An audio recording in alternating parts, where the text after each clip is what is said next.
നമസ്കാരം. പ്രശസ്ത ഇന്ത്യൻ മാധ്യമ പ്രവർത്തകയാണ് അമ്മു ജോസഫ്. ധീരയായ ഈ മലയാളി വനിത ഇന്ത്യയിലെ വനിതാ മാധ്യമ പ്രവർത്തകരുടെ സംരക്ഷണത്തിനും സുരക്ഷിതത്വത്തിനും വേണ്ടി രൂപം കൊണ്ട പുതിയ സംഘടിത പ്രസ്ഥാനത്തിന് നേതൃത്വം നൽകി ചരിത്രത്തിൽ ഇടം നേടിയവരാണ്.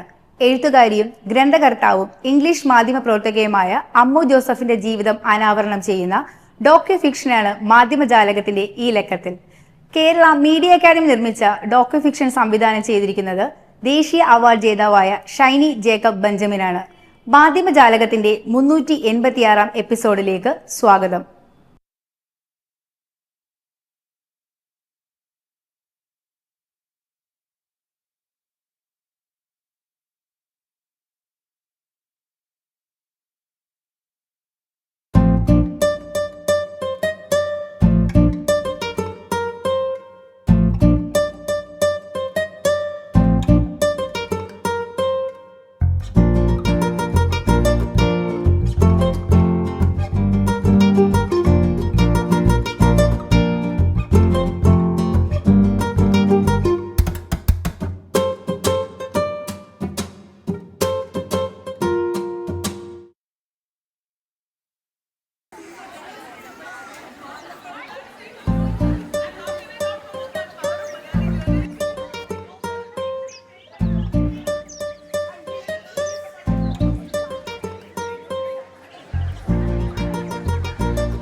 Hello everyone. I've been asked to say something about the origins of the NWMI. I'd just like to say two things about how this unique network came about. First of all, the idea emerged from many of the women journalists across the country that I had interviewed in the late 1990s, who said it was time we had some kind of a forum for media women in India. At that time, there were a few local groups in various places, but nothing at the national level. So the network building process that began in November 2000 was undertaken in response to a felt need. Secondly, the entire process was a bottom-up one, with 3 regional meetings held in different parts of the country, Bangalore, Jaipur and Shillong, to figure out the if, what, why and how of creating a network. The women from several states working in different languages who came together during those initial meetings immediately and enthusiastically endorsed the idea of linking up. It was on the basis of that collective approval that the first national meeting of Indian women in media was held in Delhi in January 2002.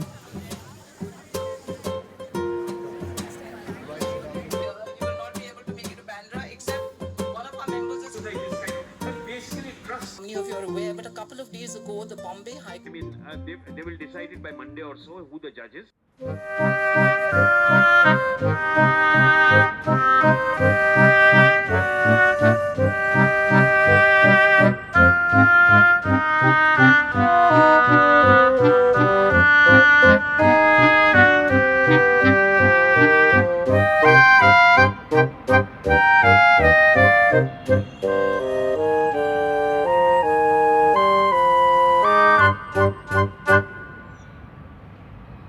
The seeds of NWMI was sown actually much before 2002.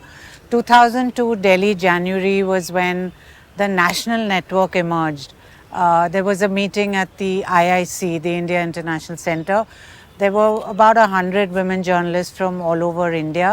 It was a really exciting meeting because that was probably the first time there was such a diverse range of women journalists from across the country identifying as women journalists and meeting in Delhi with the objective of launching a national network.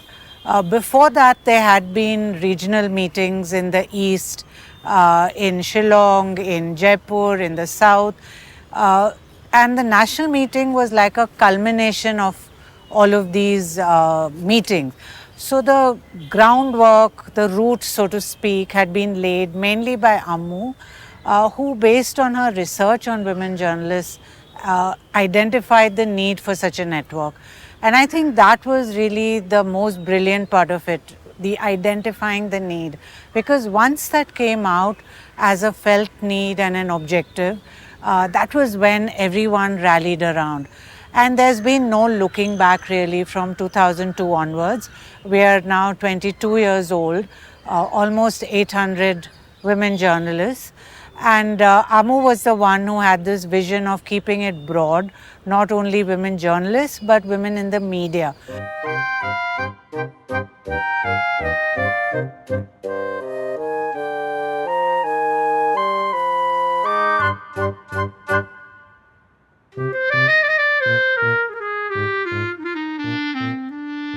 Journalists like AMMU Joseph are not just an inspiration, but I think they also showed us a way forward.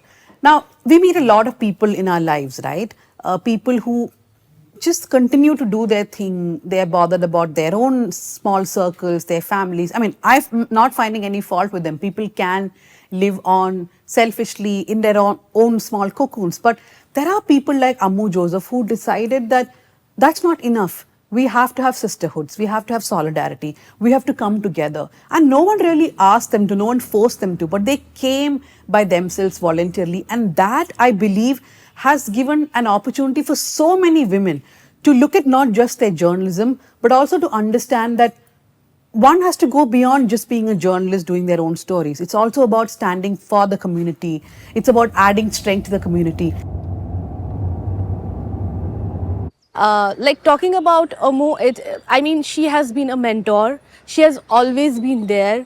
She is a constant support, discussing various things. Like whenever we have to, we have to discuss something with her. Whenever we have something, we are thinking to do something, she will always be like holding our hands and, moving us forward, telling us what to do, what not to do. So we go and we discuss things with her.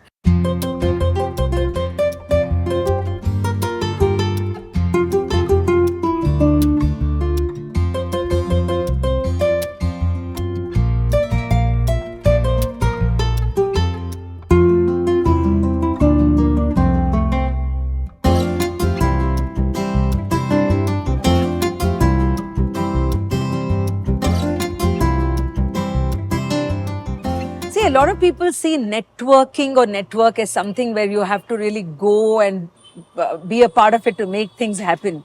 But you learned what it means to take somebody's view and actually include that. And that I now realize on hindsight is what AMMU is all about. It is her very nature to make sure that everybody's view or perspectives are included. And that has somehow got reflected in the character of what NWMI has become over the years. എൻ്റെ association with Ammu ACJ മുതലുണ്ട്. ഞങ്ങൾക്ക് class എടുക്കാൻ വന്നിട്ടുണ്ടായിരുന്നു. പിന്നീട് അമ്മുവാണ് എന്നെ NWMI മെമ്പറാക്കി ചേർത്തത്. സാധാരണ ഇങ്ങനെ ഒരു അസോസിയേഷനിൽ ഹൈറാക്കി ഉണ്ടാവുമല്ലോ. You will have a president, you have a secretary, പിന്നെ ഇങ്ങനെ താഴോട്ട്. ഇവിടെ അങ്ങനെയല്ല. There is no hierarchy. ഇവിടെ ഓഫീസില്ല. It's like a floating organisation and there is absolute freedom for everybody. So that's her ethos and she's actually put that into practice.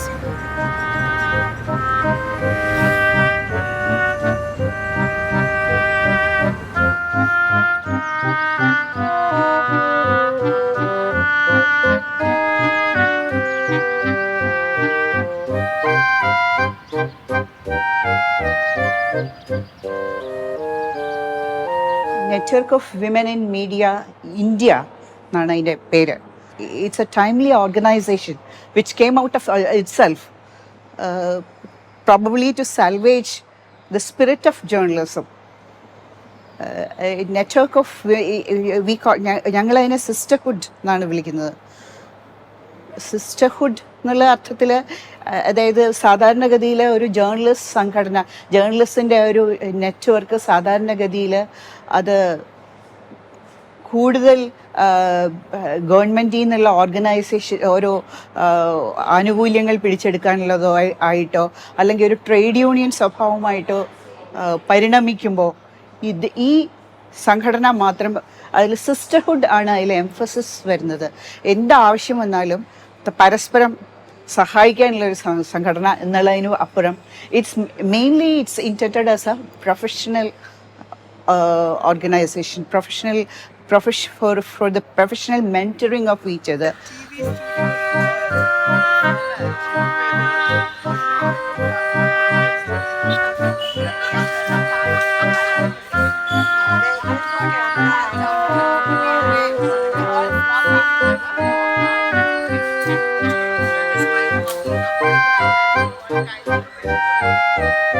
Even though it is a formless sort of an organization, it is organic in the sense that I think it is built on the love and confidence of the women on each other and their passion for their work, that is journalism.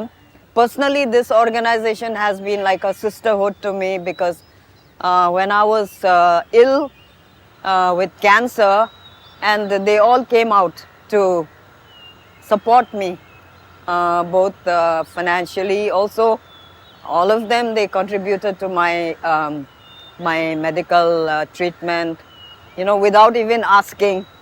They said, okay, people need, especially journalists, so they all helped me. So that's a personal thing that they have done. And professionally, like I said, it's a place where we can discuss all the issues that is facing, and especially now the issues that we are facing in this country, where journalism itself is about to be wiped out.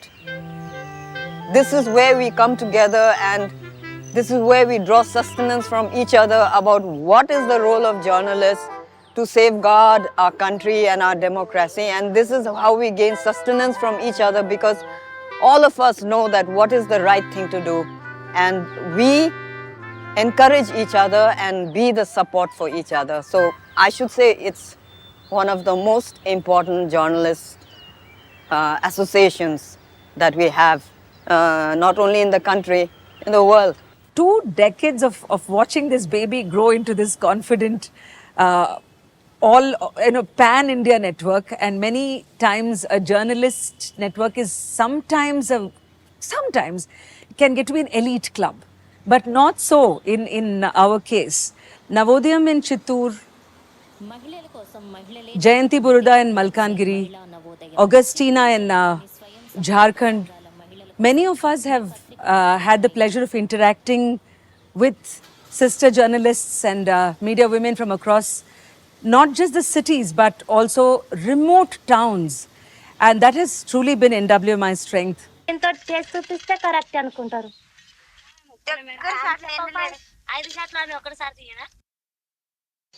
Pastapur in Andhra Pradesh.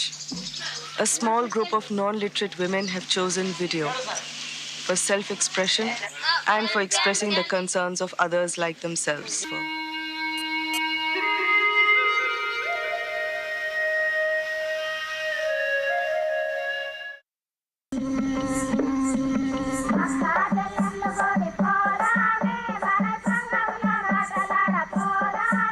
I remember thinking, who are these women? And it turned out that they were journalists. They didn't exactly go to J school. Some of them haven't even completed their schooling or probably even stepped into one.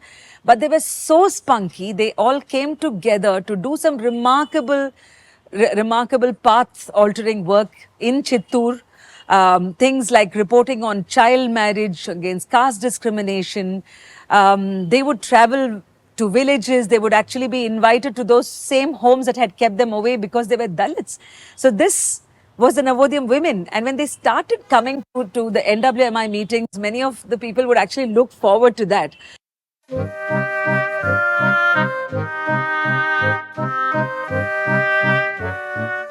I think it is important to note that Gauri's sudden and untimely death raises to 41 the number of journalists known to have been killed for confirmed work-related reasons over the past 25 years in India, which is known as the world's largest and most populous democracy.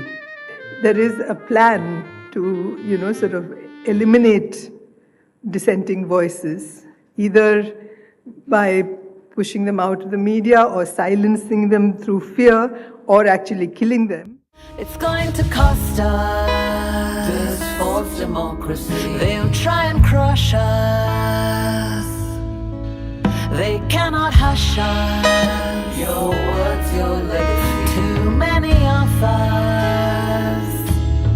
Close your eyes, close your eyes, close your eyes, close your eyes before they see what we see. Gauri, you were born free.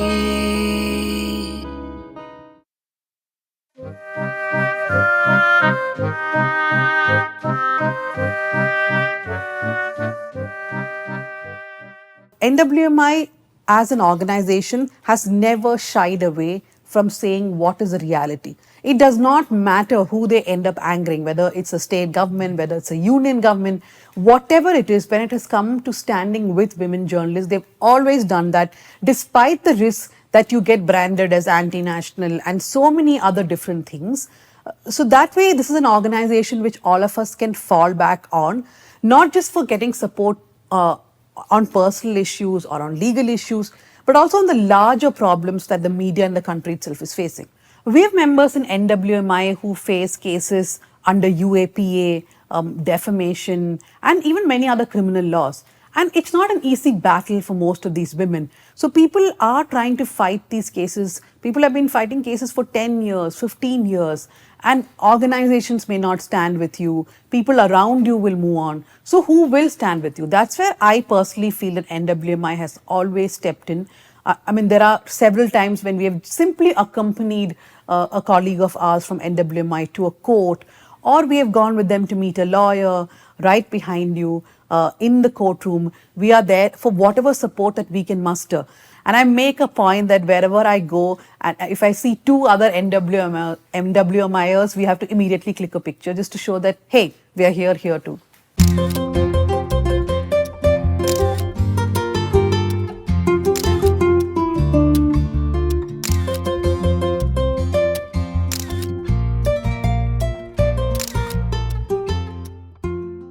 Ammu spent her childhood on the premises of UC College, Alway, where she lived with her parents and the two older sisters. We take Ammu back to her childhood, where she spent those happy days on the rolling, vast premises of UC College. I've been very lucky, I think, in my life in many ways. Starting with my childhood, I was very fortunate to be, first of all, born into a very exceptional family, I would say, very progressive and very loving.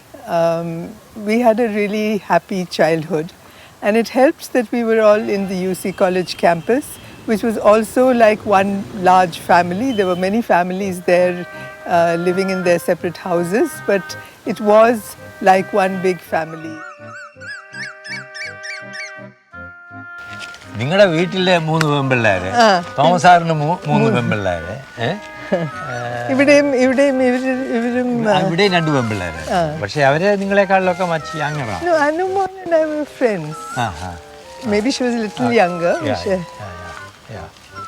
ഞാൻ ഇവിടെ കളിക്കാൻ വരുന്ന ഓർക്കുന്നുണ്ട്. അതെ അതെ. Staff quarters.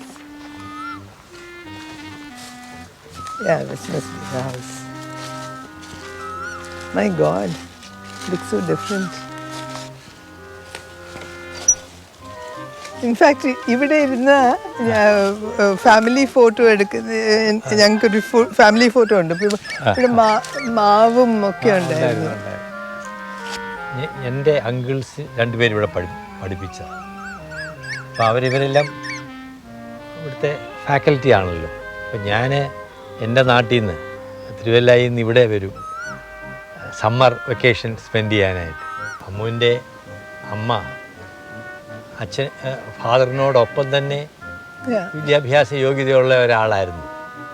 പക്ഷേ ഈ കോളേജിൽ പഠിപ്പിക്കുമ്പോൾ അവർ തീരുമാനം ഉണ്ടായിരുന്നു, ഒന്നുകിൽ ഹസ്ബൻഡ് വൈഫ്, അല്ലാതെ പ്രത്യേകിച്ച് സ്ത്രീകൾക്ക് അന്നിവിടെ അധ്യാപകരായിട്ടില്ല. പക്ഷേ അതേ സമയത്ത് തന്നെ അവർ എല്ലാവരും കൂടെ താല്പര്യമെടുത്താണ് ക്രൈസ്തവ മകളാലയം ഉണ്ടായത്. ക്രൈസ്തവ മകളാലയത്തിൽ പോയി ബേബി കൊച്ചമ്മ started teaching they.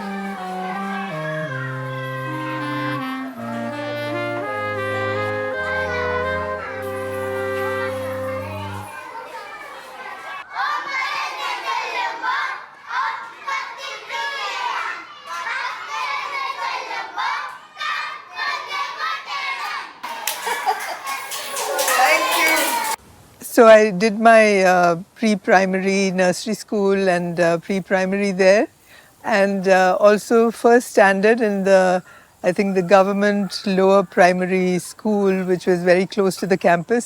Towards the end of my 6th year, my father was invited by Emperor Haile Selassie of Ethiopia to move to Addis Ababa, the capital city of Ethiopia, and help set up a theological college for the university there.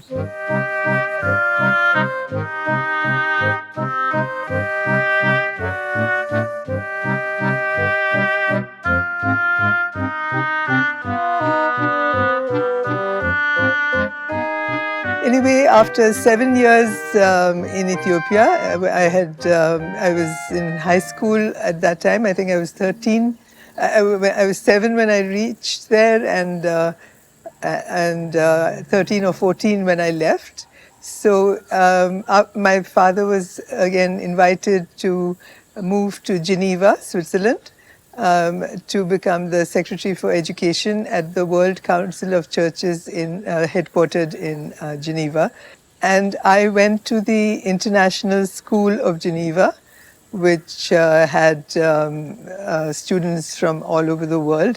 I hadn't actually spent any long periods in India since I was 6, and I felt at 16 that if I didn't go back to India at that time for college, I would probably not, never go back. So I chose to return to India for college, and I chose to go to the college where my eldest sister had gone, Women's Christian College in Madras. I did pre-university as well as the 3-year degree course in English literature in WCC Madras. After her graduation in literature from Women's Christian College in Chennai, Ammu chose to become a journalist. Not a common or an easy choice in those days in the 70s. We now ask Ammu what motivated her to become a journalist and also pursue her studies in journalism and communication. And she also taught for some time in Sophia College. On to Ammu now to find out what is it that made her become a journalist. I don't know if I, set out to be a journalist as such, but I enjoyed writing, and I found I enjoyed editing as well. Okay. I think my first experience of that was in college in Women's Christian College in Madras. Yes. And, we had a college magazine and things like that. And so I used to write for that. And we had a campus leaf, a kind of cyclo-style newsletter and things like that. So I got involved in all that. And, I had a gift for the language, which I think I inherited from my mother. My final year in WCC, I was the editor of Sunflower, which is the college magazine. And so I thought I liked this, and I wasn't very happy with the course, the BA course in Madras University at that time.